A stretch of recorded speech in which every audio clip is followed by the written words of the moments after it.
What's good, guys? I hope you're all doing well. Just wanted to make a quick video today talking about dog walk anxiety.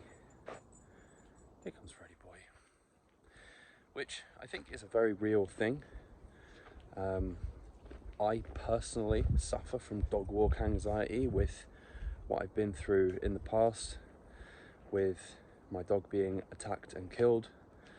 If you haven't seen the video of me talking about that, I'll put it somewhere on the screen or in the link. I'll put a link in the description for you to click on and check out so you can hear the full story. But ever since then, and ever since lockdown and everyone getting dogs and kind of not realizing that they need training, you see, there's a difference between people who like dogs and dog people who understand what really needs to go into owning a dog and the responsibilities of dog ownership. And unfortunately, most of the people who got a dog during lockdown were people who liked dogs and thought it would be a good idea to get a dog for the family, for company and whatever else. And it's those dogs that unfortunately have just been kind of forgotten about as life has continued back to normal. And now when I take Freddy out, and listen, it doesn't matter how much control I have over Freddy.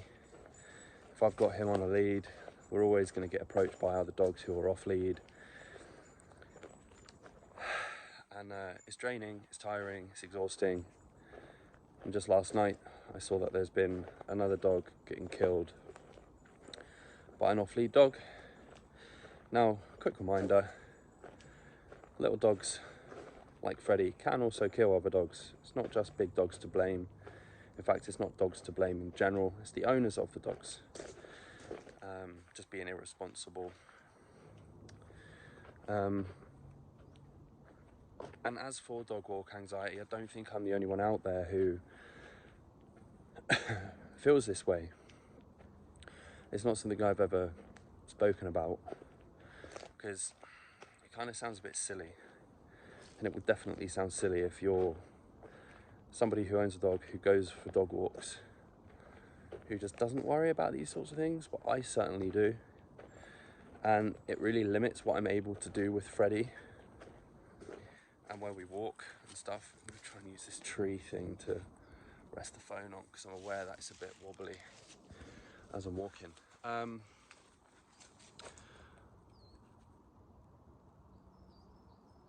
And since I realised that I had dog walk anxiety, because I don't want to walk into problems, right? I don't want Freddy getting hurt. I also don't want Freddy hurting other dogs. Not that I think he's already got it in him, but you really do never know. But I think ultimately the cure for dog walk anxiety is to go out more and face your fears in a way, which is something that I'm trying to practice a little bit more as time goes on. My favourite places to walk Freddy are like where I am right now in the woods, because typically if people are here walking their dogs off lead, they have some sort of, a level of control over them. People who take their dogs off lead in places like this are just plain stupid if they don't have any control. So you'd hope to not bump into that sort of person. So I always feel relatively safe here, but where we live in Bournemouth, on the beach for example, I don't like walking Freddy down there at all. People leaving food around, rubbish. He wants to eat and sniff and lick everything, so it's like a health and safety issue for him and his little guts. And then obviously there are no dogs on lead down there. So you just kind of ask it for trouble. So I like to avoid those sorts of places.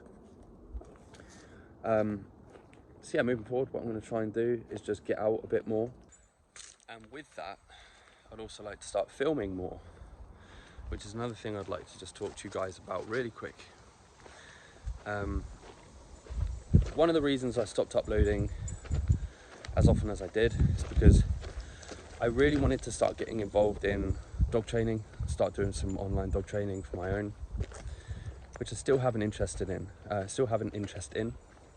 So if you'd like to work with me directly with training your dog, then feel free to get in touch. But in terms of like mass dog training, I didn't realize how political dog training was.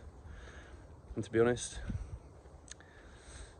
I can't really be asked to get involved in political dog training and hearing everyone else's thoughts and opinions on how to train a dog.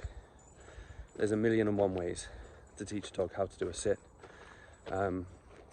With what I teach is just one of those ways. And then aside from the dog training content, for any of you guys who don't know, I was a self-taught photographer, videographer, editor, essentially a content creator. I started about 10 years ago now. So there's a level of perfectionist inside of me that holds me back from posting on YouTube because I want everything to look great. And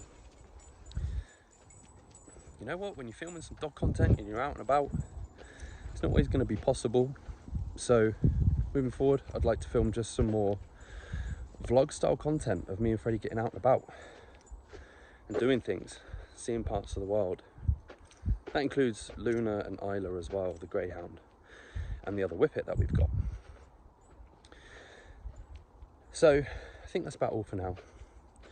If I forgot anything that I wanted to mention, I'll put it in a pinned comment at the top of the video.